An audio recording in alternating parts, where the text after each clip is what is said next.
એમ કહેવામાં આવે કે આ જ્ઞાન ગુણનો ઉપયોગ છે, એમ કહેવામાં આવે એ ઉપયોગ છે એ પોતે પોતાની સદપણે ઉત્પન્ન થાય છે. ગુણમાંથી ઉપયોગ પ્રગટ થાય છે એમ કહેતા ગુણનો સ્વભાવ મળી જાય છે. ગુણ છે એ ગુણ રૂપે છે. પર્યાય પ્રગટ થવા માટે ગુણનું અસ્તિત્વ નથી. ગુણનું અસ્તિત્વ પોતાના ગુણથી છે. પર્યાય પ્રગટ કરવા માટે ગુણ નથી. ગુણ પોતાના લક્ષણ સ્વરૂપ સ્વભાવથી રહેલો છે. ત્યારથી તમે એને ગુણને ગુણથી જ જોવાનો પ્રયત્ન કરો. ગુણમાંથી પર્યાયો ઉત્પન્ન થાય છે, ગુણમાંથી પરિણમન આવે છે કે દ્રવ્યમાંથી પરિણમન નથી આવતું તો કે ગુણમાંથી આવે છે. ગુણને દ્રવ્યને અભેદથી જુઓ તો આખું દ્રવ્ય પરિણમે છે. એ બધી પ્રમાણની ચર્ચાઓ છે. પ્રમાણ અપેક્ષા એ બધું છે, પણ સત અપેક્ષા એ સ્વભાવથી એને જયારે જોવામાં આવે તો દ્રવ્ય છે એ દ્રવ્ય પોતે પોતાના સ્વભાવથી સત છે. ગુણો છે એ પ્રત્યેક ગુણો પોતપોતાના સ્વભાવથી સત છે. પોતપોતાનું એક લક્ષણ છે. શ્રદ્ધા ગુણ છે તો એનું પ્રતિથી લક્ષણ છે. પ્રતિથી લક્ષણ છે એ પર્યાયમાં પ્રતિથી આવે માટે પ્રતિથી લક્ષણ છે એમ નથી. એ પર્યાયની ચર્ચા છે. પ્રતિથી લક્ષણ શ્રદ્ધા ગુણનું પોતાનું સ્વતંત્ર લક્ષણ છે. જ્ઞાન ગુણનું લક્ષણ જાણવું એ ગુણનું લક્ષણ છે. ઠરવું એ ચારિત્ર ગુણનું લક્ષણ છે. આવા અનંત ગુણાત્મક ગુણો છે અને અનંત ગુણાત્મક આખું એક દ્રવ્ય છે. તો એ ગુણોને કારણે દ્રવ્ય છે એવું દ્રવ્ય નથી. દ્રવ્યથી જ્ઞાનમય છે. અનંત ગુણાત્મક દ્રવ્ય તેવું વ્યવહાર છે. ગુણો છે માટે દ્રવ્ય છે એમ નથી. દ્રવ્યથી સતપણે છે. અનંત ગુણો છે એ અનંત ગુણો એક એક ગુણો પોતપોતાથી સતપણે રહેલા છે. એવી રીતે દ્રવ્ય સત છે, ગુણ સત છે, એની પર્યાય સત છે. એક દ્રવ્ય સત, એક ગુણ સત, એક પર્યાય સત. પર્યાય પણ સત છે. સત છે એટલે નિરપેક્ષ છે. નિરપેક્ષ છે એટલે એને ખરેખર કોઈની અપેક્ષા જ નથી. પર્યાય પ્રગટ થવા માટે કોઈ મિથ્યાત્વની પર્યાય સમયે ઉત્પન્ન થાય. દર્શન મોહનો ઉદય છે માટે મિથ્યાત્વની પર્યાય થાય છે એવું તો છે જ નહીં. એવું તો ગુરુદેવના શિષ્યો કોઈ માને જ નહીં. પણ સ્વભાવનો આશ્રય નથી લીધો માટે મિથ્યાત્વ ઉત્પન્ન થાય છે એવી પણ અપેક્ષા કે સાપેક્ષતા મિથ્યાત્વની પર્યાયને નથી. સત છે પોતાના સટકારકથી થાય છે. એ નિરપેક્ષ છે. એની જન્મક્ષણ છે. એ પોતાની યોગ્યતા છે.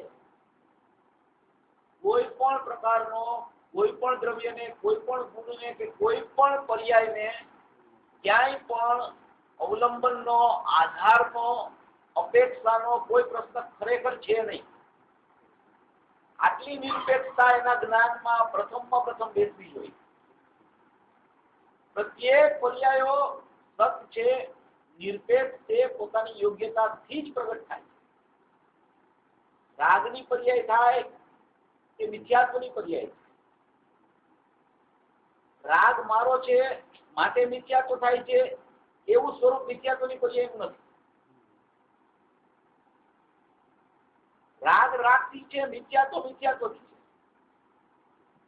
ગુણ પાપના ભાવ મારા માને એટલે મિથ્યાત્વ છે એ વ્યવહારનું કથન છે. એક ગુણની એક પર્યાયની વિભાવ પર્યાય સાથે બીજા ગુણની બીજા વિભાવ પર્યાયને સંબંધ નથી. જો એમ કરવામાં આવશે તો અનંત ગુણો નહીં રહે અને અનંત ગુણાત્મક દ્રવ્ય પણ નહીં રહે. પ્રત્યેક દ્રવ્ય નિરપેક્ષ છે. પ્રત્યેક ગુણો પોતપોતાનું સ્વતંત્ર આગવું લક્ષણ રૂપ અસ્તિત્વ લઈને રહેલા છે. પ્રત્યેક પર્યાયો પોતપોતાથી પોતાને કારણે અને પોતાના કાર્યમાં સદરૂપે પરિણમે છે. કોઈની અપેક્ષા છે જ નહીં. એટલું નિરપેક્ષપણું એ પર્યાયનું છે. ક્યાંય પણ કોઈ પણ જગ્યાએ સાપેક્ષ કથનની પણ ચર્ચા આવે તો એમાંથી તું નિરપેક્ષતા કાઢજે. જો સાપેક્ષતાને આગળ કરી તો એકની સાથે બીજાનો વ્યવહાર ઉભો થઈ જશે, અને જ્યાં વ્યવહાર ઉભો થશે ત્યાં નિશ્ચયનું પૂર્ણ થશે. કોઈ પણ સંબંધ છે જ નહીં. એક પર્યાય ને બીજી પર્યાય સાથે સંબંધ નથી તો ગુણ સાથે તો ક્યાંથી હોય? દ્રવ્ય સાથે તો ક્યાંથી? વિદ્યાત્વની પર્યાય ને રાગ સાથે સંબંધ નથી, રાગની પર્યાય ને અજ્ઞાન સાથે સંબંધ નથી. આટલી સત પર્યાયનું અસ્તિત્વ છે. આવી રીતે એની જન્મક્ષણ છે, આવી રીતે એની યોગ્યતાઓ છે, આવી રીતે એની ક્રમબદ્ધતાઓ છે. જો એક પર્યાયને તમે બીજી પર્યાય સાથે સંબંધ જોડશો કે મિથ્યાત્વ થયું છે, તો એનો મતલબ એમ કે રાગ દ્વેષ તો છે જ ગર્ભમાં. વાત સાચી છે, રાગ દ્વેષ હોય જ છે, મિથ્યાત્વ થાય છે. પણ એનો અર્થ એવો નથી કે રાગ દ્વેષ મારું માને એટલે મિથ્યાત્વની ઉત્પત્તિ થાય છે. સાપેક્ષતા છે. શ્રદ્ધાની વિપરીત પર્યાય અને ચારિત્રની વિપરીત પર્યાયને તમે એક ને એક માનવા માંડ્યા છો. તેને અભેદ કરીને જુઓ છો. એવું સ્વરૂપ નથી ખરેખર. એવું સ્વરૂપ હોય તો મિથ્યાત્વ જાય ત્યારે રાગ ન રહેવો જોઈએ. બધી પર્યાયો સ્વતંત્રપણે પોતપોતાના અસ્તિત્વથી પોતાને કારણે કાર્યરૂપ પ્રગટે છે. કોઈનું કારણ પણ એ પર્યાયને લાગુ નથી પડતું. એટલી એની સતરૂપ નિરપેક્ષતા છે. કથનમાં વ્યવહારના કથનો શાસ્ત્રોમાં ઢગલા બંધા. જ્ઞાનીઓ ઉપદેશ આપે ત્યારે પણ એને ભેદ પાડીને વ્યવહારથી ઉપદેશ દેવાની એક પ્રણાલિકા છે. જ્ઞાનીઓ એમ કે છે કે અમે ભેદ પાડીને વ્યવહારથી ઉપદેશ આપી, એમાંથી તું નિશ્ચય કાઢી લે. જો તારે તારા સ્વરૂપને ઓળખવું હોય, તારે તારા સ્વરૂપની પ્રતીતિ અને જ્ઞાન કરવું હોય તો એમાંથી તું નિશ્ચયનો ઉદ્યમ કરજે. નિશ્ચય કાઢવાનો પ્રયત્નશીલ થાજે. જો તું એમાંથી નિશ્ચય નહીં કાઢ અને વ્યવહારના તત્વો જો તને સત્યાર્થ લાગવા માંડશે તો મિથ્યાત્વ મિથ્યાત્વ મિથ્યાત્વ મિથ્યાત્વ ચાલતું મિથ્યાત્વ અનાદિનું છે એ હજી ટળશે નહીં, ચાલ્યા જ કરશે. અને પ્રથમમાં પ્રથમ જીવની જવાબદારી અને જીવનો પોતાનો અધિકાર એવો છે કે એ બધાને સતપણે જોવે. એ એનો અધિકાર છે પોતાનો. અસતપણે જોવે છે તો પોતાનો અધિકાર કોઈ બેસે છે. કોઈ પણ પર્યાયને, કોઈ પણ ગુણને અને પોતાના દ્રવ્યને સતથી જોવે. સતપણે દ્રવ્ય સત, ગુણ સત, પર્યાય સત. સતનો વિસ્તાર છે. જે જીવ આવી રીતે સતને જોવાનો ઉદ્યમી થાય છે તો આખું વિશ્વ અને પોતાના દ્રવ્ય ગુણ પર્યાય એને સમભાવથી દેખાય છે. એટલે પરિવર્તન કરવાનો પ્રયત્ન જ છે ને બંધ થઈ જાય છે કે હવે આને આમ ફેરવું અને આમ ફેરવું, આમ ન હોત તો આમ થાત, આમ ન હોત તો આમ થાત. એ એનો છે ને જે અનાદિનો પુરુષાર્થ એ રીતનો ચાલે છે ફેરફાર કરવાનો, એ ફેરફાર કરવાની પ્રવૃત્તિ જ એની બંધ થઈ જાય. જો દરેક જીવ આવી રીતે સમજવા માંડે તો ઉપદેશકોને ઉપદેશ આપવાની જરૂરત નહીં પડે. પોતે સમજી જશે, પોતે પ્રયત્નશીલ થશે, પોતાને ખ્યાલ આવી જશે કે મારું સત્પણું મારામાં છે અને મારાથી જ થાય છે. મારે કોઈ ખરેખર નિમિત્તની જરૂર નથી. મારે ખરેખર કોઈના ઉપદેશની પણ જરૂર નથી. મારો ગુરુ મારો દ્રવ્ય છે અને શિષ્ય એની પર્યાય છે. અંદરમાં ને અંદરમાં બધું છે, બહાર કાંઈ છે નહીં ખરેખર. વ્યવહાર જોવો તો એટલો વ્યવહાર છે એ દ્રવ્ય પર્યાયનો ગુરુ છે અને પર્યાય એની શિષ્ય છે. વ્યવહાર એટલો છે, એનાથી બહાર વ્યવહાર કોઈ છે નહીં ખરેખર.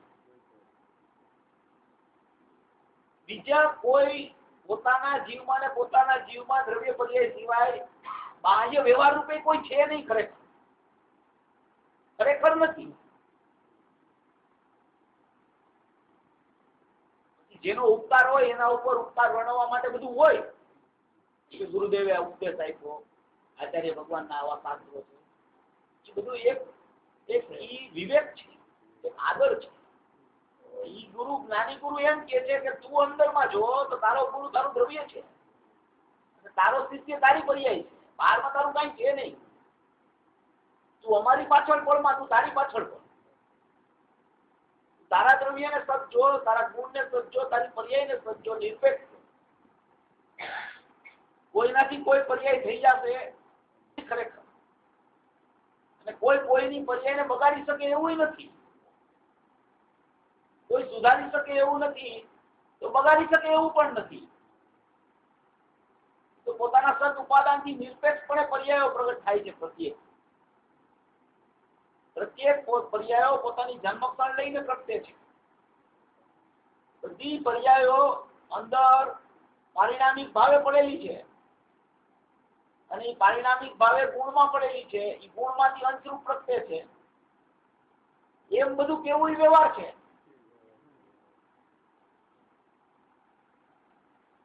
પર્યાય પોતે પોતાથી પ્રગટે છે, એની જન્મક્ષણ છે. ગુણમાંથી આવે છે એમ કયો તમે, તો ગુણમાં તો કઈ ઓછપ થતી નથી. આવે ત્યારે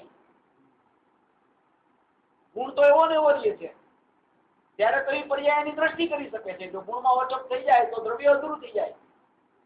એની દ્રષ્ટિ ન થઈ શકે, દ્રષ્ટિ સમ્યક ન થાય. ગુણમાંથી આવે છે એ વ્યવહાર છે. ગુણનું પરિણમન ન હોય, પરિણમન પર્યાયનું હોય. ગુણ અપરિણામી છે એમ કેવાય.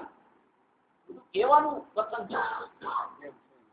ગુણોમાં છે, પારિણામિક ભાવે છે, પર્યાયોનું સત્પણું અંદરમાં પડ્યું છે. અનાદિ અનંત પારિણામિક ભાવે બધી પર્યાયો ભૂતકાળની ને ભવિષ્યની સત્યરૂપ છે. એટલે છે એવું અંદરમાં, નથી એવું નથી. એ વ્યવહાર છે. નિશ્ચયથી સત્કારકથી પ્રગટે છે. પ્રગટે છે એની પોતાની સ્વતંત્ર યોગ્યતાથી. અંશરૂપ સતરૂપ પ્રગટ થાય છે એ પોતાના સ્વભાવથી પ્રગટે છે, પોતાના ક્ષણિક ઉપાદાનથી પ્રગટે છે. જો અંદરમાં હોય ને ત્યાંથી આવતી હોય તો અંદરથી મિથ્યાત્વ તો અંદરમાં છે નહીં, રાગ તો અંદરમાં છે નહીં, અજ્ઞાન તો અંદરમાં છે નહીં. ગુણ તો અજ્ઞાન રૂપ નથી, મિથ્યાત્વ રૂપ નથી, રાગ રૂપ નથી. એનો અર્થ એમ છે કે સત્પણું પર્યાયનું યોગ્યતા રૂપ છે, પ્રગટ થાય એ સમય. જ્યારે પર્યાય પ્રગટ અંશ, અંદરથી પ્રગટ અંશ જો એ સમયે એનું નામ પર્યાય પડે છે. અંદરમાં પર્યાયો નથી. અંદરમાં ગુણ છે અને અનંત ગુણાત્મક દ્રવ્ય છે. દ્રવ્ય ને અનંત ગુણાત્મક કેવું એ વ્યવહાર છે. દ્રવ્ય પોતે દ્રવ્યથી છે. ગુણો અનંત છે, પણ અનંત ગુણો પોતપોતાનું આગવું લક્ષણ લઈને રહેલા હોવાથી પોતે પોતાની સત છે. ગુણ એક ગુણ ને બીજા ગુણ નો આધાર કે અપેક્ષા નથી, તો દ્રવ્યના આધારે ગુણ કેવી રીતે હોય?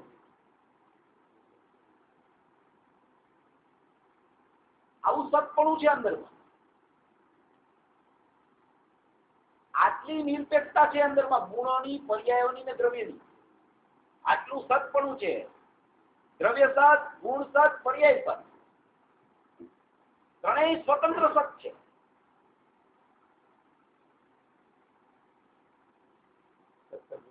જો એને તમે દ્રવ્ય ગુણ પર્યાય સ્વરૂપ વસ્તુ, દ્રવ્ય ગુણ પર્યાય સ્વરૂપ વસ્તુ, દ્રવ્ય ગુણ પર્યાય સ્વરૂપ વસ્તુ, એ પ્રમાણની ચર્ચા. તમે જયારે એના વિભાગ પાડીને એને સત રૂપે જયારે તમે દ્રષ્ટિગોચર કરો તો તમને ક્યાંય રાગ, મિથ્યાત્વ કે અજ્ઞાન ખરેખર દેખાતા જ નથી, કારણ કે ત્યાં છે જ નહીં. પર્યાય પર્યાય રૂપ છે, પર્યાય મિથ્યાત્વ રૂપ નથી, પર્યાય રાગ રૂપ નથી, પર્યાય અજ્ઞાન રૂપ નથી. ઉત્પાદ રૂપ છે, ઉત્પાદ વ્યય રૂપ નથી. વ્યય વ્યય રૂપ છે, ઉત્પાદ રૂપ નથી. ધ્રુવ ધ્રુવ રૂપ છે, ઉત્પાદ વ્યય રૂપ નથી. ઉત્પાદ થયો માટે એનો બીજે સમયે વ્યય થાય છે, એવી વ્યય ને ઉત્પાદ ની અપેક્ષા નથી.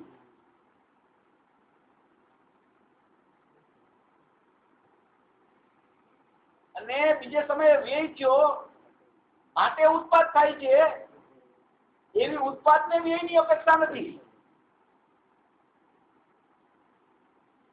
ઉત્પાદ પ્રગટ થઈ અને વ્યય પારિણામિક ભાવે ધ્રુવમાં જાય છે,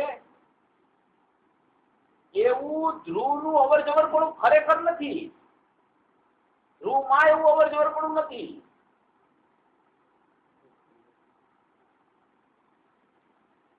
આટલી નિરપેક્ષતા અંદરમાં રહેલી છે.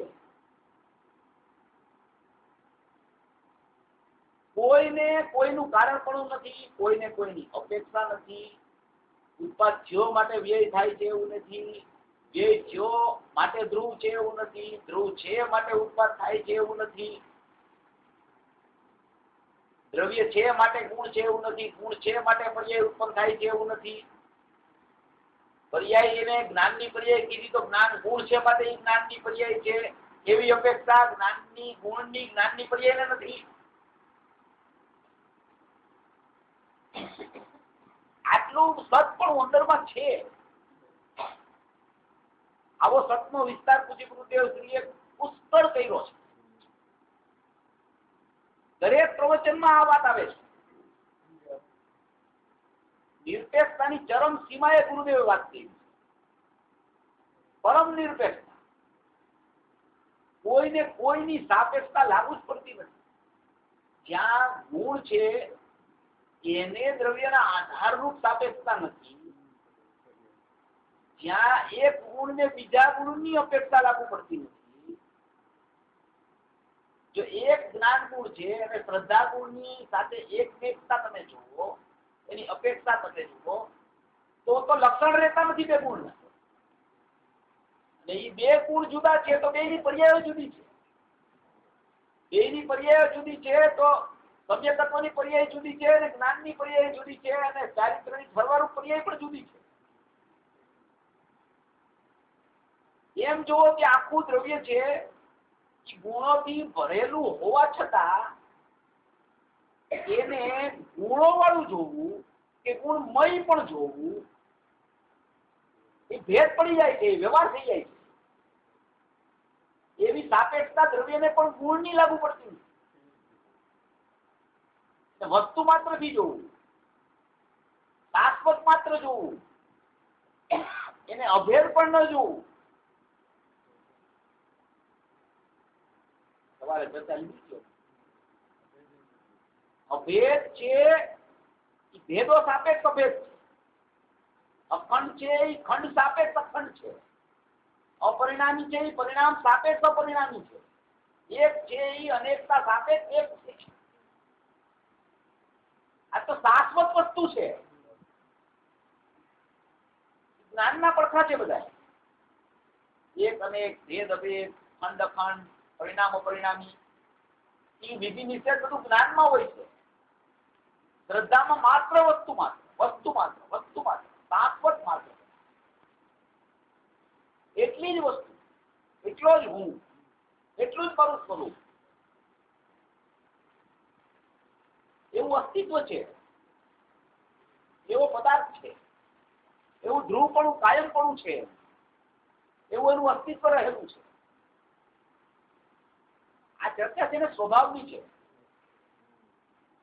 આમાં મિથ્યાત્વ, રાગ, દ્વેષ, મોહ, અજ્ઞાન કેવી રીતે થાય છે અને એ કેવી રીતે દૂર થાય ને સમ્યકતા અને વિતરાગતા અને સમ્યકતા કેવી રીતે પ્રગટ થાય એ પ્રશ્ન નથી આમ. કારણ કે આવા સ્વભાવને જોતા એવું કઈ ઉત્પન્ન જ થતું નથી કે એને ટાળવાનો તમારે પુરુષાર્થ કરવો. જયારે તમે સ્વભાવને સ્વભાવથી જોવો, દ્રવ્યને એના સ્વભાવથી જોવો, ગુણોને એના પોતાના એક એક ગુણના સ્વભાવથી જોવો અને એક એક પર્યાયને એની યોગ્યતારૂપ જન્મક્ષણથી જોવો, તો ઉત્પાદિત ધ્રુવયુક્તમ સત છે એમાં ક્યાંય કોઈ જગ્યાએ ખરેખર રાગને સ્થિત્ય તો છે નહીં. ખરેખર કારણ કે સત છે, સત જે છે એવા સતને ન સમજે ત્યારે રાગદ્વેષની ઉત્પત્તિ થાય. જો એને સમજી જાય તો રાગદ્વેષની ઉત્પત્તિ જ નથી થતી. રાગદ્વેષની ઉત્પત્તિ નથી થતી એને એમ કહેવાય કે સમ્યક દર્શન, સમ્યક જ્ઞાન ને સમ્યક ચારિત્ર પણ ઈ રાગદ્વેષ, મોહ અને અજ્ઞાનના અભાવપૂર્વકની સ્થિતિ બતાવવા માટે નામ પાડવામાં. બાકી વસ્તુ અપેક્ષાએ જુઓ તો એ વસ્તુ અપેક્ષાએ તો આખું સામાન્ય સ્વભાવ છે. દ્રવ્ય સામાન્ય, ગુણ સામાન્ય, પર્યાય સામાન્ય. એમાં ક્યાંય વિશેષ રૂપ વાત જ નથી. જયારે તમે એવા સ્વભાવને સતપણે નથી જોતા ત્યારે આ બધા મિથ્યાત્વ રાગદ્વેષના પરિણામ ઉત્પન્ન થાય છે.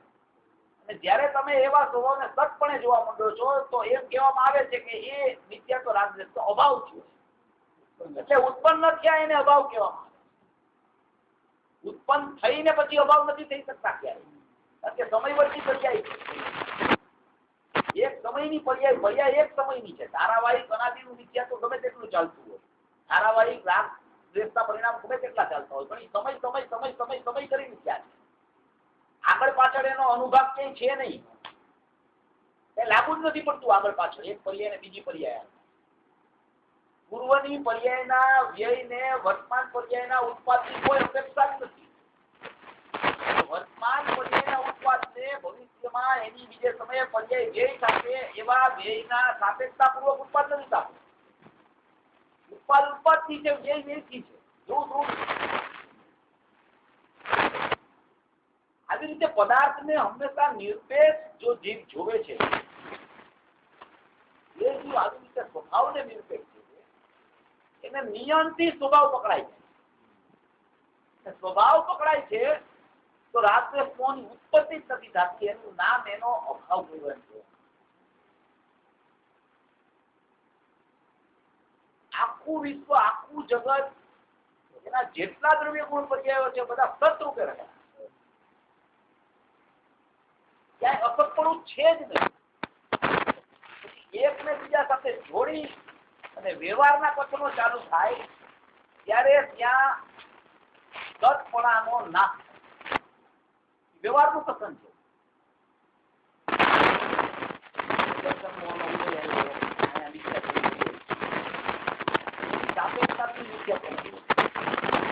વિદ્યા તો ઉત્પન્ન થાય ત્યારે નિયમથી દર્શનમાં હોય. નિયમ છે, નિશ્ચય છે, હોય છે. એનો મતલબ એવો નથી કે અહીંયા આ છે માટે અહીંયા આ છે. અહીંયા મિથ્યાત્વ છે માટે અહીંયા દર્શનમો છે. એનો અર્થ એવો નથી કે અહીંયા મિથ્યાત્વ છે માટે અહીંયા દર્શનમો છે. દર્શનમોથી છે, મિથ્યાત્વથી. એ સમયે મિથ્યાત્વ છે, એ સમયે શ્રદ્ધા ગુણ એવો ને એવો ગુણમાં પડે. શ્રદ્ધા ગુણમાં કઈ હાનિ નથી થતી. મિથ્યાત્વની પર્યાય શ્રદ્ધા ગુણની એના ઉપર ઉપચાર.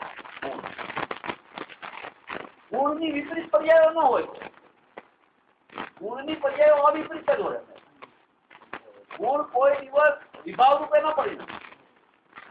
ગુણ એના સ્વભાવ રૂપે જ પરિણમે.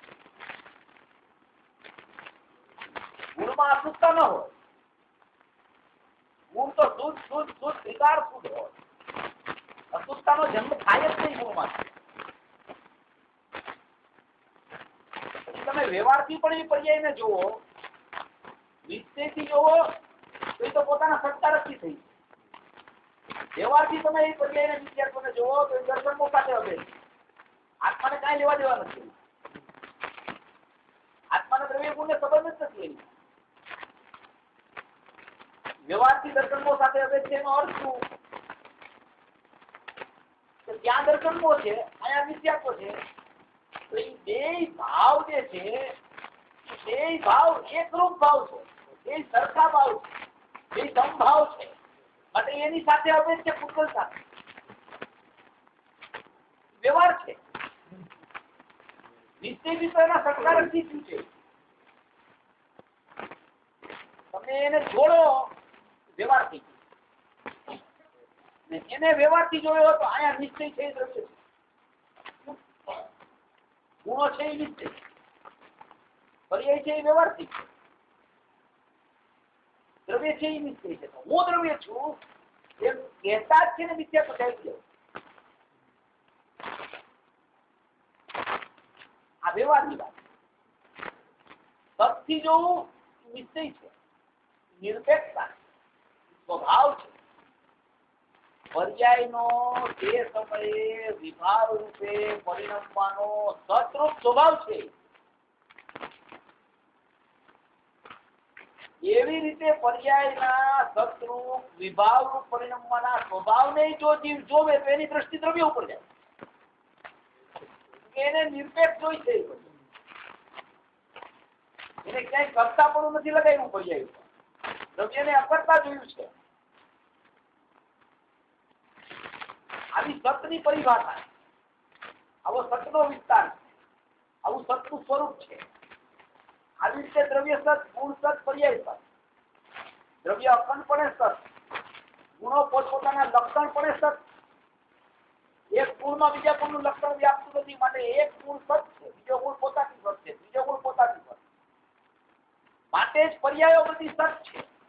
શ્રદ્ધાની પર્યાય સત છે, શાસ્ત્રની પર્યાય સત, જ્ઞાનની પર્યાય સત, બધું સત છે. કોઈને કોઈ સાથે સંબંધ થતો જ નથી. કરે પર્યાયને ગુણ સાથે સંબંધ થતો નથી. ગુણો પોતપોતાનું આખું અસ્તિત્વ લઈને બેઠેલા હોવાથી એને પણ સંબંધ ખરેખર જોડાતો નથી. ક્યારેય એક ગુણમાં બીજા ગુણનું લક્ષણ ક્યારેય વ્યાપતું નથી. વ્યાપી જાય તો અનંત ગુણ નથી રહી.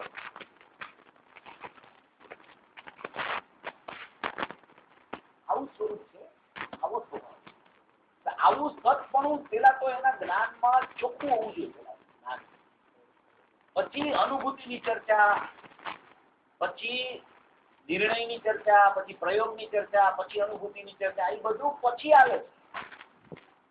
પેલા આટલો નિર્ણય તો એને એના જ્ઞાનમાં વ્યવસ્થિતપણે પૂજ્ય ગુરુદેવ શ્રી જ્ઞાનીઓને સાંભળતા આવી જવો જોઈએ કે આટલું સતપણું મારા અંદરમાં વર્તી ગયું છે. આવો મારો સ્વભાવ છે, આવું મારું સ્વરૂપ છે.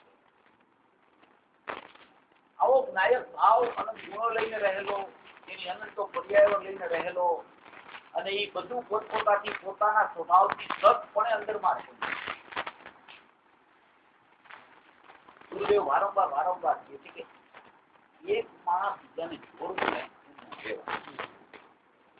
11મી ગાથામાં કીધું છે કે વ્યવહાર થતો એક માં બીજાને જોડવું, એનું નામ વ્યવહાર.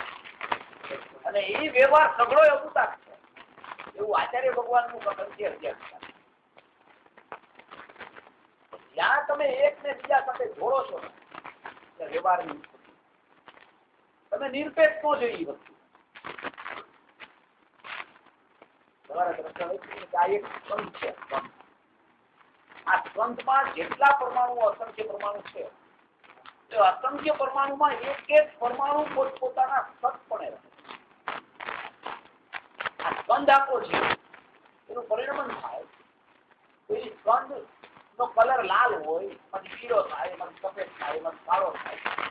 તો એ થવામાં કોઈ અંદરનો પરમાણુ છે એની અપેક્ષા છે જ નહીં. એક પરમાણુ બીજા પરમાણુ રૂપે નથી થતો, અને સ્કંદ પોતાની સ્વતંત્ર યોગ્યતાથી પરિણમે. એટલું બધું પરમાણુનું સતપણું એવું છે અંદર. હવે આ સ્કંદ છે, એમાં અસંખ્ય પરમાણુ છે, એમાં એક પરમાણુ બીજા પરમાણુ વડે ભળેલો નથી. ત્યાં એના અવિભાગ પ્રતિષેધ તમે છૂટા પાડતા પાડતા પાડતા પાડતા પાડતા છેલ્લે વિભાગ નો થાય એવો એક પરમાણુ છે. એ પરમાણુ સ્વતંત્ર પોતે દ્રવ્ય છે.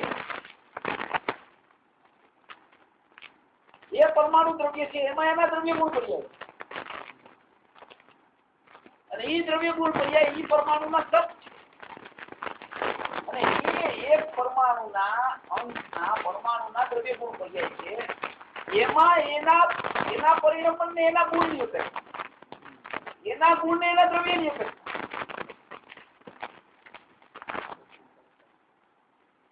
એની સતરૂપ સ્થિતિ છે. આપણને તો સ્પંદ દે,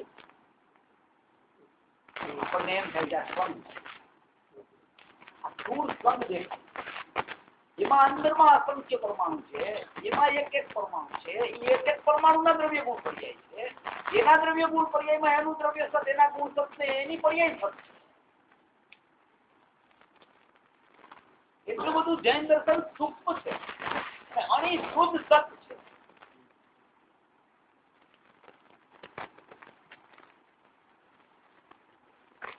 આ આવી રીતે જોવાનો પ્રયત્ન કરે છે ત્યારે એના જ્ઞાનનો ઉપયોગ એટલો બધો સૂક્ષ્મ થઈ જાય છે. એ સૂક્ષ્મ ઉપયોગ ખરાબ મારીના દ્રવ્ય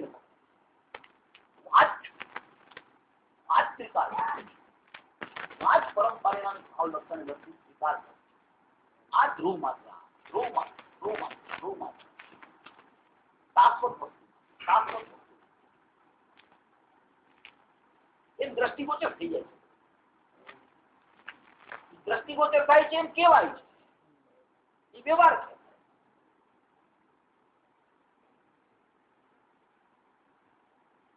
દ્રષ્ટિ અને દ્રવ્ય બે પ્રવૃત્તિ વ્યવહાર થઈ ગયું. દ્રવ્ય માત્ર એમ નામ સ્વભાવ છે. એ મારી વસ્તુ છે, એટલે એ હું જ જીવું. આવું સત્પુરુષ સ્વરૂપ છે, આવો સ્વભાવ છે, આવું દ્વિકાર અસ્તિત્વ. દ્વિકાર અસ્તિત્વ એટલે અનાદિ અનંત આવું અસ્તિત્વ એનું રહે. એટલું બધું સત્પણું અંતરમાં છે. આવો સતનો વિસ્તાર પૂજ્ય ગુરુદેવ શ્રી કાયમ પ્રવચનોમાં કરે છે. કાયમ કે ભાઈ હવે એક સમયની વિદ્યાર્થીની પર્યાયમાં શું છે? તારો સ્વભાવ તો પરિપૂર્ણ પડેલો છે. એનાથી દિવસ શું કામ, દરસ શું કામ? સ્વભાવની ચર્ચા કર. સ્વભાવને જો સત્પણું તારું કર્યું છે, સ્વભાવ છે, આવો અબાધિત સ્વભાવ છે, આવો અખંડ સ્વભાવ છે, આવો ધ્રુવ સ્વભાવ છે, આવું તારું જ્ઞાન લક્ષણ ને સુખ લક્ષણે લક્ષિત આવું આખું દ્રવ્ય તારામાં પડેલું છે. જ્ઞાન ને સુખ સિવાય તારામાં કઈ છે નહીં.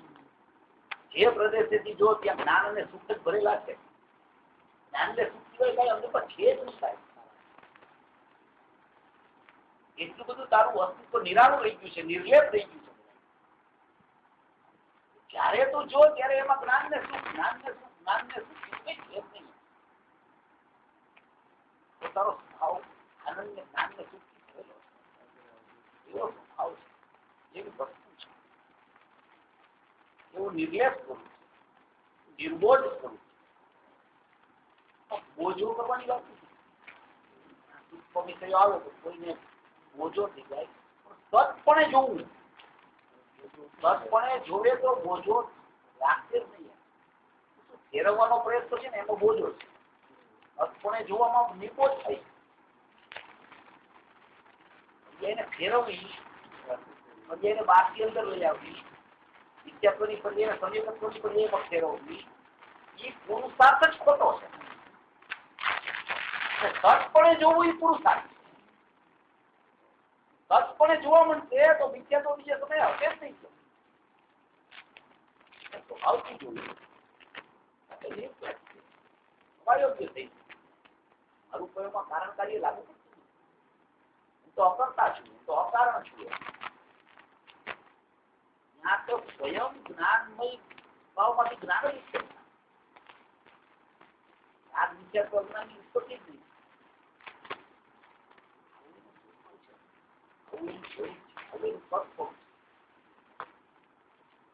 કાયમ સ્વભાવ આવો રહી ગયો. એટલે તો એક સમયમાં કાર્ય થાય. જયારે જોયું ત્યારે આવું છે, કઈ હટાવે તો આવું છે એવું નથી. તો બધું હટેલું જ પડેલું છે. તો ભેગું માનીને બેસે છે, એટલે એને પુરુષાર્થ લાગે છે. એકમેકતા થઈ નથી ક્યાંય કોઈ. એટલું સ્વતંત્ર પડેલું. જેમ કે વિખ્યાત બગ્યું તો હજી રાત તો રહી ગયો ચારિત્રની અસ્તિત્વ. આ પ્રશ્નો છે તત્વને સમજે ને, પ્રશ્નો એને છે ને પછી ભાવમાં આવતા જ નથી. સતને સમજવા માંડે તો બસ એ સત છે એમ જ જોવે છે, વિકલ્પ જ નથી થતો કે આને દૂર કરવું. સ્વભાવમાં રહેવાનો જ પ્રયત્ન ચાલે છે અને સહજપણે ઓલું દૂર. શાસ્ત્રોમાં આવે છે ને કે જેમ જેમ આશ્રમોથી નિવડતો જાય છે તેમ તેમ વિજ્ઞાન ઘનતો જાય. હવે એમાં લેવાનું એમ છે કે જેમ જેમ વિજ્ઞાન ઘનતો જાય છે તેમ તેમ આશ્રમોથી નિવડતો જાય. આશ્રમોથી નિવડવાનો પ્રયત્ન નથી કરવાનો જીવે. આશ્રમ અધિકાર ચાલે છે એ આશ્રમ છે, એ આશ્રમ મારામાં નથી એવો અધિકાર ચાલે. આશ્રમને દૂર કરવાનો અધિકાર નથી ચાલતો. આશ્રમ મારામાં છે જ નહીં, એનું નામ આશ્રમ અધિકાર. આશ્રમ થાય ને આશ્રમને દૂર કરવો ને સમજ પ્રગટ કરવો ને સમજપૂર્વક નિર્ણા પ્રગટ કરવી ને એના પછી મોક્ષ થાય ને એ અધિકાર, આ અધિકારો એટલા માટે નથી લખ્યા હતા. જે ભાઈ કહેતા હતા કે બધા અધિકારમાં ઉપર એમ લખી નાખવું કે આ મારામાં નથી, આ મારામાં નથી, આ મારામાં નથી, હું જીવ છું, આ મારામાં નથી, હું જીવ છું. આ અધિકારો એના માટે લખવામાં. આ તો એની વર્તમાન કરીએ એનું આચાર્ય ભગવાન જ્ઞાન કરાય. જ્ઞાન કરાવે ને ત્યાં દ્રષ્ટિ ક્યાં જાય છે? તો જ્ઞાન કરાવવાનો પ્રકાર છે, દ્રષ્ટિ ત્યાં નથી કરવાનું. તો જ્ઞાનમાં જાણવાનો વિષય છે, જ્ઞાનનું વર્ગ નહીં છે, એમાં દ્રષ્ટિ લગાવવાની નથી. ત્યાં મારામાં નથી એ બતાવવા માટે એનો વિસ્તાર છે. જ્યાં છે ત્યાં તું નથી અને તું જ્યાં છો ત્યાં તે નથી.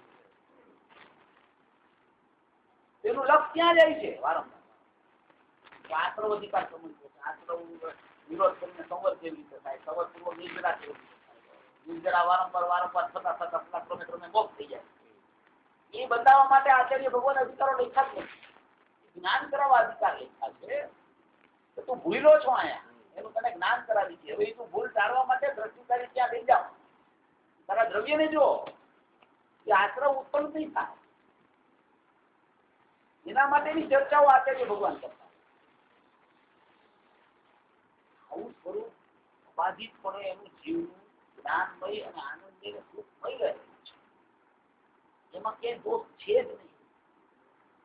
પૂર્વ પર્યાયમાં દોષ થયો પર્યાયમાં દોષ એ બે થઈને પારિણામિક ભાવે થઈ ગઈ છે. પર્યાય ભવિષ્યની પર્યાયો પારિણામિક ભાવે છે, વર્તમાનની પર્યાય માત્ર પ્રગટ છે.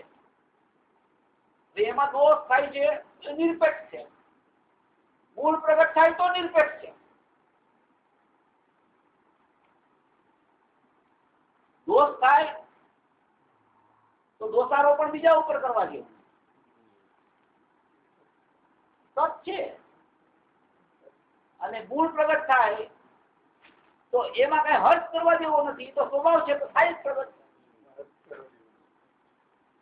એમાં શું છે? અંદરમાં એવો ગુણ પડ્યો છે તો એ ગુણની પર્યાય આવે ને બહાર. મને હર્ષ કરવા જેવું નથી, તો થવું જ જોઈએ. એ નો થાય તો એની યોગ્યતા મુજબ પરિણમન છે એમ વિચારવાનું છે. અને એટલું જ વર્તમાન પર્યાયમાં જ પુરુષાર્થનું કામ છે. આગળ પાછળ તો કઈ છે નહીં. એક સમયની પર્યાયમાં છે બધું. પુરુષાર્થ એમાં છે, ગુણ એમાં પ્રગટ થાય છે, દોષ એમાં પ્રગટ થાય છે. સમયવર્તી પર્યાય છે. પ્રત્યેક સમયે જીવે એ જ વિચાર કરવાનો છે કે હું શુદ્ધ છું, અખંડ છું, વેદ છું, સાત્વિક છું, નિત્ય નિરાવરણ પદાર્થ છું, પરમ પરિણામી ભાવ લક્ષણે લક્ષિત છું અને હું સુખમય ને જ્ઞાનને આનંદમય છું, હું ધ્રુવ સ્વભાવી છું. અને બધું આખું વિશ્વ સતપણે સ્વતંત્ર છે. મારા દ્રવ્ય ગુણ પર્યાય સ્વતંત્ર છે, બીજાના દ્રવ્ય ગુણ પર્યાય સ્વતંત્ર છે, વિશ્વના દ્રવ્ય ગુણ પર્યાય સ્વતંત્ર છે. કોઈને કોઈની અપેક્ષા છે જ નહીં. બધું નિરપેક્ષતા. નિરપેક્ષમાં કાંઈ પણ વિક્ષેપ કરવા જવું એનું નામ છે ને એ અપુરુષાર્થ છે. નાનાથી એક જ ચાલે છે. એમાં ફેરફાર કરવાનો જ પ્રયત્ન કરે. એ નિરપેક્ષ ફેરવવાનો પ્રયાસ જ ચાલ્યા કરે છે. દરેકે પોતપોતાની રીતે વિચારવું આપણો ખોટો પુરુષાર્થ આમાં ક્યાંય ચાલે છે. નો ચાલતો હોય તો ચાલુ સારું છે. ચાલતો હોય તો એ પુરુષાર્થને કેવી રીતે એનો બંધ કરવો એ વિચાર કરવો. સ્વરૂપમાં કઈ ફેરફાર થઈ શકે એવું નથી. સ્વરૂપ તો જ્ઞાનીઓ બતાવી ગયા છે. પ્રવચન સારમાં આચાર્ય ભગવાન લખ્યું છે દ્રવ્ય સત ગુણ સત પર્યાય સત. એમાં એટલું જ લખ્યું છે દ્રવ્ય સત ગુણ સત પર્યાય સત. પછી એમાં આપણે વિચારવાનું છે દ્રવ્ય સત એટલે કેવી રીતે દ્રવ્ય, ગુણ સત તો અનંત ગુણમાં એક ગુણ કેવી રીતે સત, પર્યાય સત તો એક અનંત ગુણની અનંત પર્યાય એક કેવી રીતે સત. બધું સત છે. એમાં ક્યાંય પલટો થઈ શકે એવું જ નથી કોઈ થી. સત ને અસત કોણ કરી શકે? સતત છે બધું. જે થાય છે એ બધું સત છે. જે છે એ બધું સત છે. જે ખાવાનું છે એ બધું સત છે. જે થઈ ગયું એ બધું સત છે.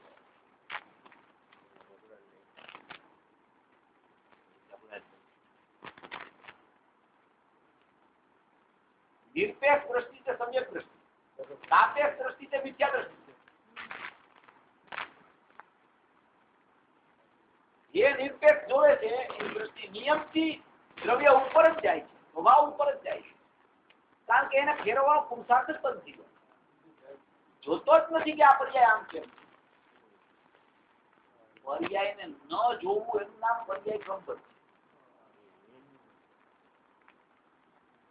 પર્યાયને ન જોવું એનું નામ પર્યાય ક્રમ છે.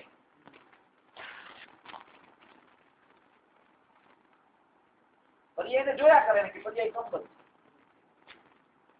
પર્યાય દ્રષ્ટિ છે. ગુરુદેવે શું કીધું કે પર્યાય નિરપેક્ષ છે, પર્યાય સત છે, પર્યાય ક્રમ છે એમ જોવે એની દ્રષ્ટિ દ્રવ્ય ઉપર જાય. એમ જોવે તો એમ એને જોવાની નથી. એમ જોવે એટલે એ ક્રમપદ જ છે એટલે એને જોવાની જ નથી. એમ જોવાનું. પર્યાયને ન જોવું એનું નામ પર્યાય ક્રમપદ છે. એનું નામ એનું સતપણું સ્વીકારમાં આવ્યું. એનું નામ એને સત એને પર્યાયને જોઈ તો એની દ્રષ્ટિ દ્રવ્ય ઉપર. પર્યાયને જોવાથી પર્યાય ક્રમપદ ખબર નથી પડતી. દ્રવ્યને જોવે છે એનો અર્થ જ એમ કે પર્યાય ક્રમપદ છે. એનો અર્થ કે પર્યાયને ન જોવી એનું નામ પર્યાય ક્રમપદ છે. કરતાને જોવે છે, ધ્રુવને જોવે છે, નાસ્પદ વસ્તુને જોવે છે. એવું એનું સ્વરૂપ છે, એવું એનો સ્વભાવ છે. આવો નિર્ણય જયારે થાય, આવો નિર્ણય પછી નિર્ણય અનુસાર એને પ્રયોગ અનુસાર એનું પરિણામ. જિલ્લામાં પેલી આ વસ્તુ ધ્યાનમાં આવે ને તો એ નિર્ણયનો કારણ હવે મારું સ્વરૂપ આવું છે. મારું સ્વરૂપ તો કેવું છે? જ્ઞાનમય પણ છે. એટલે કે નાયક ભાવમય પણ છે. આત્મા એ ત્રિકાર એક નાયક ભાવનો જ વેશ ધારણ થઈ ગયો. નાયક ભાવનો વેશ એટલે જ્ઞાનમય પણ એનો બીજો કોઈ વેશ નથી, બીજો કોઈ ભેદ નથી. એની પણ એનો વેશ નથી, સમ્યક દ્રષ્ટિ પણ એનો વેશ નથી, પર્યાય પણ એનો કોઈ વેશ નથી, જ્ઞાનમય પણ એનો વેશ છે. આવું બધું સત્પણું ખ્યાલમાં આવે ને એને એ સ્વભાવ વેશે. આત્મા જ્ઞાનમય પણ જ્ઞાનમય પણ એનું સ્વરૂપ છે. જ્ઞાનમય એનો સ્વભાવ. દ્રવ્યમાં જ્ઞાન, ગુણમાં જ્ઞાન, પર્યાયમાં જ્ઞાન, એની કારણસૂત્ર પર્યાયમાં જ્ઞાન, એના વિકાર સ્વભાવમાં જ્ઞાન, એના વર્તમાન સ્વભાવમાં જ્ઞાન, બધે જ્ઞાન જ્ઞાન જ્ઞાન જ્ઞાન જ્ઞાન જ્ઞાન જ્ઞાન જ્ઞાન જ્ઞાન જ રહેલું. દ્રવ્યમાં જુઓ તો જ્ઞાન, એના અનંત ગુણોમાં જુઓ તો જ્ઞાન વ્યાપક, એની અનંત કારણસૂત્ર પર્યાયમાં જુઓ તો જ્ઞાન વ્યાપક, એના વિકારી જ્ઞાનમાં જુઓ તો જ્ઞાન વ્યાપક, એના વર્તમાન જ્ઞાનના ઉપયોગમાં જુઓ તો જ્ઞાન વ્યાપક. ઈ ખેત દ્રવ્યથી વર્તમાન ઉપયોગ સુધી જ્ઞાન વ્યાપતું વ્યાપતું વ્યાપતું વ્યાપતું આવ્યું છે. અને ઈ વ્યાપતું વ્યાપતું જ્ઞાન પાછું પ્રગટ થઈને પાછું દ્રવ્ય સુધી જાય છે. પાછું દ્રવ્યમાંથી પ્રવાહ રૂપે પાછું ઉપયોગ સુધી આવે છે. પાછું પ્રવાહ અંદર જઈને પાછો દ્રવ્ય સુધી જાય છે. આ ફંક્શન ચાલુ છે એનાથી.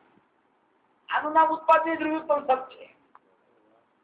આનું નામ સામાન્ય ઉત્પાદિત દ્રવ્યોત્તમ સત છે. બધી જગ્યાએ જ્ઞાન વ્યાપક છે.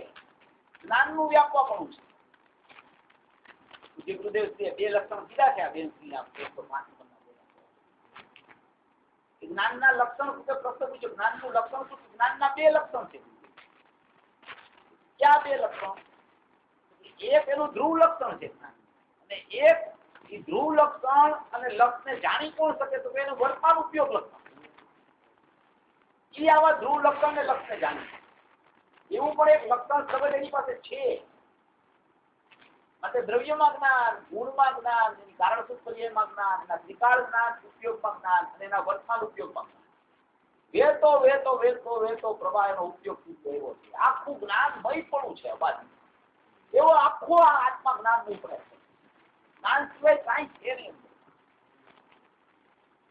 જ્ઞાન જ્ઞાન જ્ઞાન જ્ઞાન જ્ઞાન જ્ઞાન પ્રગટ જ્ઞાન, અંદરમાં ધ્રુવમાં જ્ઞાન, એની કારણ સૂત્રમાં જ્ઞાન, એના અંદર દ્રવ્યમાં જ્ઞાન, એના ગુણમાં જ્ઞાન, એના ઉપયોગ ત્રિકાળમાં જ્ઞાન. બધે જ્ઞાનનું વ્યાપક પણ છે. ગોળનું ભીલું હોય ને એમાં સદાય ગળ પણ વ્યાપક હોય.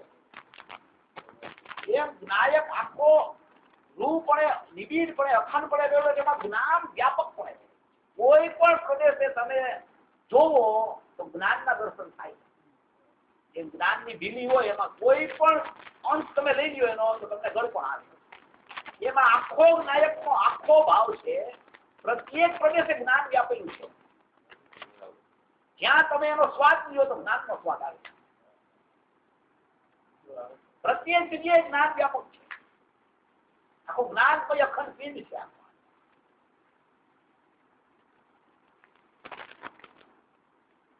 એવો શાશ્વત વસ્તુ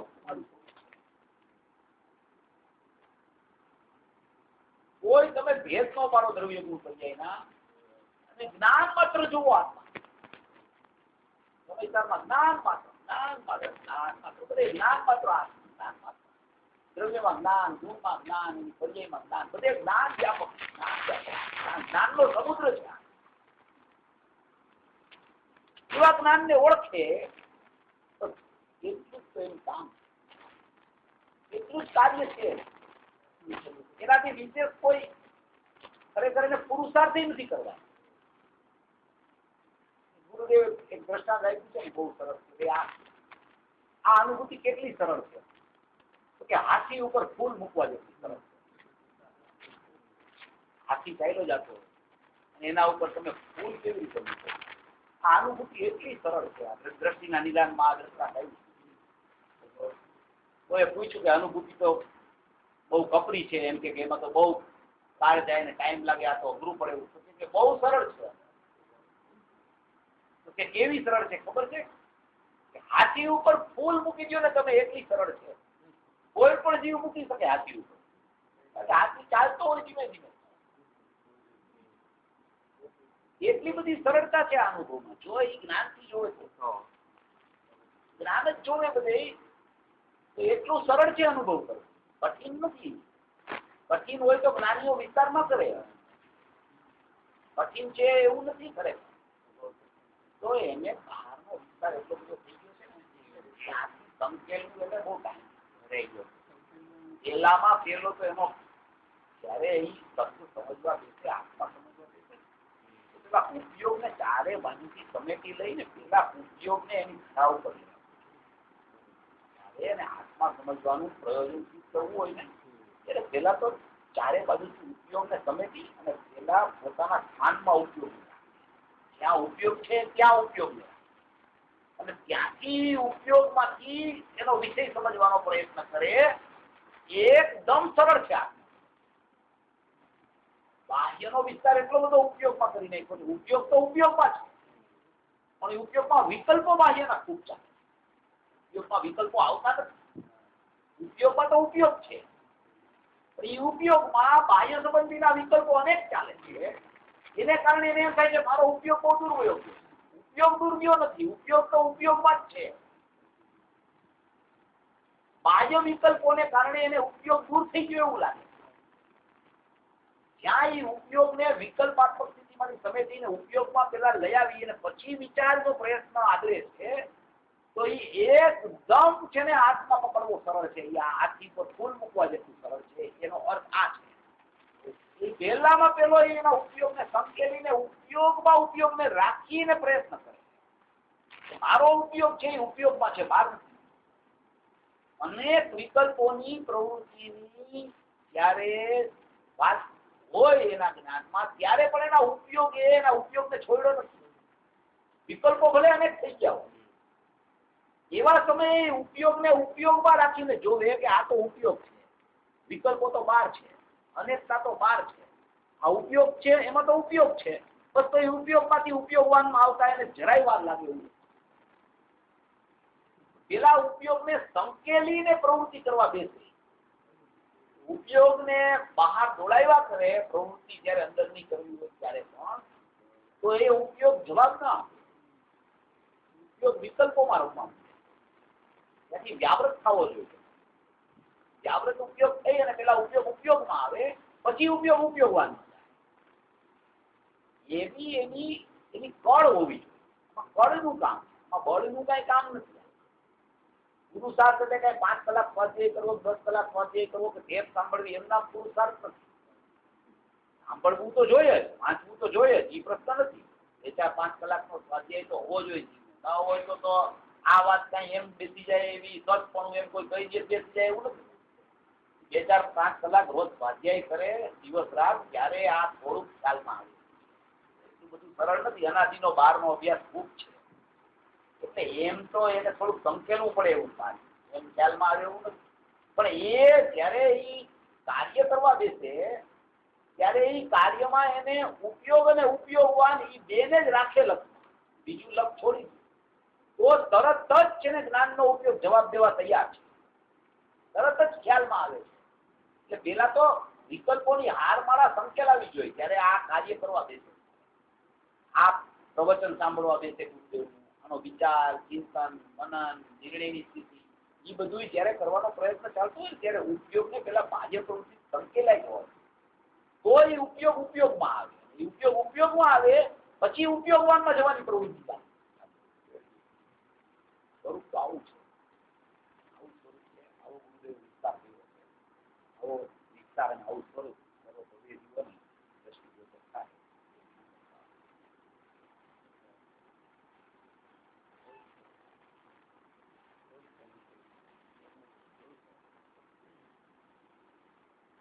પ્રશ્ન કોઈને હોય કાંઈ તો 5 મિનિટમાં પૂછી શકાય.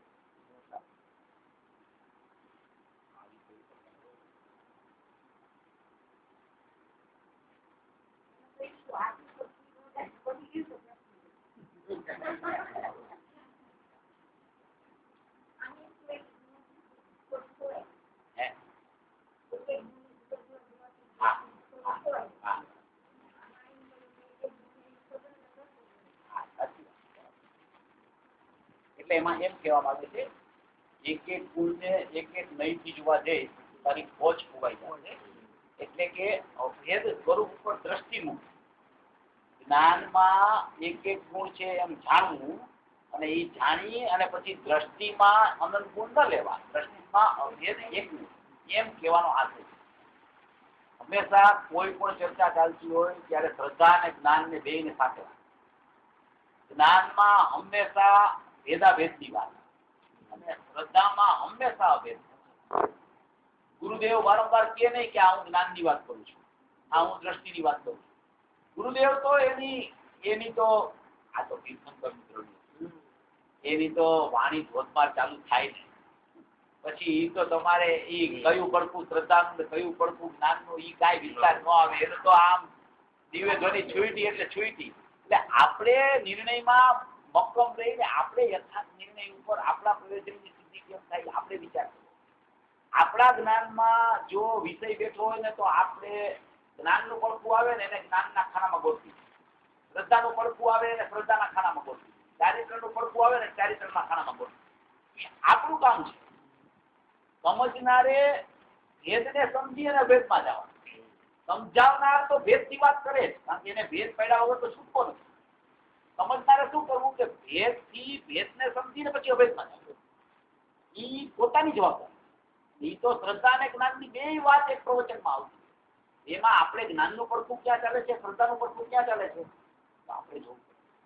અને જ્યારે ગુણનો વિસ્તાર ચાલતો હોય ત્યારે આપણે જે સતની વાત કરી હતી એ સતમાં એક એક ગુણ સત છે એની ચર્ચા ચાલે. અને ત્યાં જે 271 કળશમાં અને 270 કળશમાં જે 270 કળશ ધ્યેયનો છે, 271 છે જ્ઞેયનો છે. 270 માં વાત આવી છે દ્રવ્યને ખંડ્યામી ને કાળેને ખંડ્યામી ને ભાવેને ખંડ્યામી, ઈ જે ક્ષેત્રેને ખંડ્યામી ઈ વાત છે. એમાં અનંત ગુણોના દ્રવ્ય ક્ષેત્ર કાળ ભાવના ભેદોને કાઢી નાખ્યા અને એક અભેદ ઉપર દ્રષ્ટિ કરવાની ચર્ચા છે. ઈ ધ્યેયનો કળશ 271 છે, ઈ જ્ઞેયનો કળશ. 270 માં એમ લીધું છે કે તારા એક એક ગુણના જો તું ભેદથી જોવા જાય તો તારી ખોજ ખોવાય. ધ્યેયમાં ગુણ ભેદ નથી, જ્ઞેયમાં પર્યાય ભેદ. ધ્યેયમાં ગુણ ભેદ કરે તો દ્રષ્ટિ નથી થતી, જ્ઞેયમાં પર્યાયનો ભેદ કરે તો પર્યાયનું જ્ઞાન થતું, દ્રવ્યનું જ્ઞાન થતું.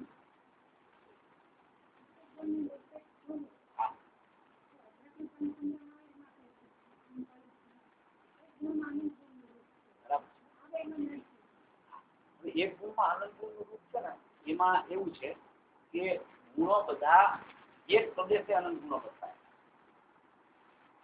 એક પ્રદેશે એક ગુણ, બીજા પ્રદેશે બીજો ગુણ, બીજા પ્રદેશે ત્રીજો ગુણ, એવી રીતે ગુણોનું સ્વરૂપ નથી. આખું પ્રદેશ, આખા અસંખ્ય પ્રદેશ આમ બતાવેલા છે આત્મામાં. એમાં પ્રત્યેક પ્રદેશે અનંત ગુણ છે. હવે પ્રત્યેક પ્રદેશે અનંત ગુણ હોવા છતાં એનું લક્ષણ એક નથી. એનું લક્ષણ છે ને એ જુદું જુદું છે. પણ એક જ પ્રદેશે અનંત ગુણ વ્યાપકપણે પથરાયેલા હોવાથી એમ કહેવાય કે એક ગુણમાં અનંત ગુણનું રૂપ છે. એક ન્યાય. બીજો ન્યાય કે ગુરુદેવ જે જ્ઞાનને અસ્તિત્વનો ન્યાય આપે એક ઈ. ત્રીજી વાત એ છે કે ગુરુદેવ જ્ઞાનને અસ્તિત્વને એક ગુણમાં અનંત ગુણના રૂપમાં ખાલી ઉતારે છે. પછી એમ કે બીજા ગુણોમાં તો હજી ઉતરતું, ગુરુદેવે એમ કે છે હજી નથી ઉતરતું એ રીતે અમારા જ્ઞાન. હવે એ પાછા એમ કહે ને પાછા દરેક ગુણમાં પાછું અનંત ગુણનું રૂપ ઉતારે. આપણે શક્તિના પ્રવચન સાંભળીને એમ કે જ્ઞાનને અસ્તિત્વમાં તો બેસે છે, બીજામાં તો આમ એવી રીતે નથી બેસતું. પાછા એ પોતે જ બધા અનંત ગુણનું એક ગુણમાં અનંત ગુણનું રૂપ ઉતારી રાખે. હવે એક પ્રશ્ન પૂછ્યો તો રાતની ચર્ચામાં, તમને કદાચ ખ્યાલ હશે, આ નવલભાઈ પ્રશ્ન એને એવો પ્રશ્ન કર્યો કે એક ગુણમાં અનંત ગુણનું રૂપ જો આપણે લેશું તો એક ગુણ જ દ્રવ્ય થઈ જશે. તમને ખ્યાલ હશે પ્રશ્ન આવ્યો તો ગુરુદેવે કીધું કે આ ઈ તો એટલે જ એક ગુણમાં આનંદ ગુણનું રૂપ બેસાડવું ને એ થોડું કઠિન છે. સર્વજ્ઞોની વાણીમાં આવ્યું છે તો યથાર્થ. પણ હવે આપણો પ્રયોગક્ષમ તો એટલો નથી. ક્યાં કેવડીનું જ્ઞાન ને ક્યાં આપણું સમ્યક જ્ઞાન, એમાં કેટલો ક્યાં દરિયો અને ક્યાં આ દરિયાનો અંત, એમાં તો ઘણો ફરક છે. એમ કરીને ગુરુદેવે એ વાતને એકદમ મભમ રાખી દીધી. બીજો એનો વિસ્તાર બહુ નથી. અને આપણને એટલી જ ખબર છે ગુરુદેવે વિસ્તાર કર્યો.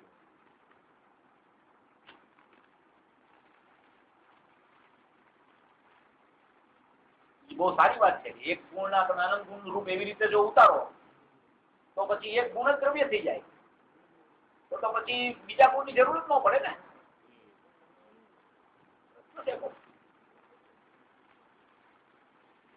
આની ઘણી ચર્ચાઓ ચાલે છે વિદ્વાનો માને બધે. આ પ્રશ્નની ચર્ચાઓ એનું કોઈ એવું સચોટ નિરાકરણ નથી આવતું. સચોટ નિરાકરણ હા છે. સૌથી વધારે ખુલાસો એમાં જ છે. દિગ્ગજીએ સૌથી વધારે ખુલાસો એને કર્યો. ગુરુદેવે કહે છે કે આવો ખુલાસો ક્યાંય છે જ નહીં.